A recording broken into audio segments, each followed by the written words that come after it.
মাম্মা আজকে আমাদের art day drawing করিয়েছে। আর্ট ডেটা কি? তুমি তো বড় হচ্ছ, তোমার প্রত্যেক বছর বার্থডে হচ্ছে। তেমনি 1970-তে নেলসন এই আর্ট ডেটা স্থাপনা করেছিল 22 এপ্রিল। প্রত্যেক বছর যেমন তোমার বার্থডে হয়, আমাদের সবার বার্থডে হয়, তেমনি আর্থেরও একটা বার্থডে পালন হয়। ঠিক আছে?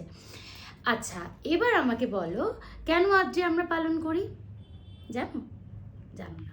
আচ্ছা, আমরা আর্ট ডেটা করি কারণ আমাদের প্রত্যেকে বড় হচ্ছি, আমাদের শরীর খারাপ হচ্ছে, হয়তো অনেকের শরীর খারাপ হয়। তেমনি আর্তেরও কিন্তু মাঝে মাঝে শরীর খারাপ হয়। কেন শরীর খারাপ হয়? কারণ আমরা আর্টকে নোংরা করি। হ্যাঁ, যেমন আমরা গাছ কেটে ফেলি, আমরা জল নোংরা করি, জলের মধ্যে প্লাস্টিক ফেলি, এরকম অনেক কিছু করি, তাই তো? এত কনস্ট্রাকশন হচ্ছে, ঘরবাড়ি হচ্ছে, তার জন্য আমাদের পরিবেশে সবসময় ধোঁয়া ধোঁয়া থাকে। ধোঁয়া ধোঁয়া তাও থাকে না, ওটাকে বলে কি বলে? না, ওটা আমরা দেখি কুয়াশার মতো, কিন্তু ওটা কিন্তু আসলে ধুলোবালি। ঠিক আছে? তাই আমরা প্রত্যেক বছর 22 এপ্রিল মাদার আর্থকে কি করে রক্ষা করব, তার রক্ষা করার জন্য কি কি করা উচিত বলো? আর গাছ লাগাবো, করব না। হ্যাঁ, প্লাস্টিক ইউজই করব না। হ্যাঁ, আর গাছ লাগাবো। বাহ, আমরা এরকম অনেক ছোট ছোট ছোট ছোট সংকল্প নিই প্রত্যেক বছর। তার জন্য আমরা আর্থ ডেটা আমরা প্রত্যেক বছর পালন করি। ঠিক আছে? তাহলে পাপা 1970 এর আগে কেউ আর্ট ডে পালন করেনি? শ্রীমদ্ ভাগবত গীতায় 3য় অধ্যায়ে 14 নম্বর শ্লোক, সেখানে বলা হচ্ছে অন্নাৎ ভবন্তি ভূতানি পর্জনাৎ অন্ন সম্ভবা যজ্ঞাৎ ভবন্তি পর্জন্য যজ্ঞ কর্ম সমুদ্ভব।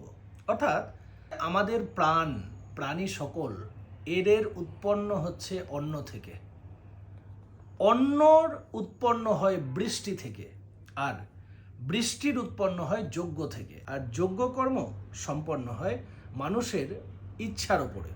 যজ্ঞ বলতে আগুনে আহুতি দেওয়াটাই কিন্তু যজ্ঞ না।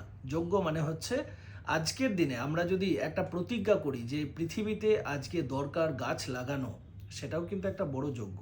পৃথিবীকে আমরা প্লাস্টিক মুক্তভাবে যদি আমরা গড়ে তুলতে চাই, সেটাও কিন্তু একটা বড় যজ্ঞ। তো এই সংকল্প নেওয়াটা, এটাও কিন্তু একটা যজ্ঞের ভাবতে পারি। প্রকৃতির সাথে মানুষের, প্রকৃতির সাথে প্রাণীর একটা কিন্তু সম্বন্ধ, যেটা শ্রীমদ্ ভাগবত গীতাতে অনেক আগে থেকেই প্রতিস্থাপিত আছে। আজকে শুধুমাত্র আর্থ ডে হিসেবে আমরা যেটা পালন করছি, এটা সেটারই আপডেটেড ভার্সন। আর্থ ডে কিন্তু আগে থেকেই প্রতিপালিত হচ্ছে। শ্রীমদ্ ভাগবত গীতা তার প্রমাণ। আজকে আমরা সংকল্প নিই, অর্থাৎ সেই যোগ্যতেই যাই মাদার আর্থকে রক্ষা করার জন্য, প্রোটেক্ট করার জন্য। ছোট ছোট দায়িত্ব যদি আমরা পালন করতে পারি। ধন্যবাদ। Happy earth day everyone.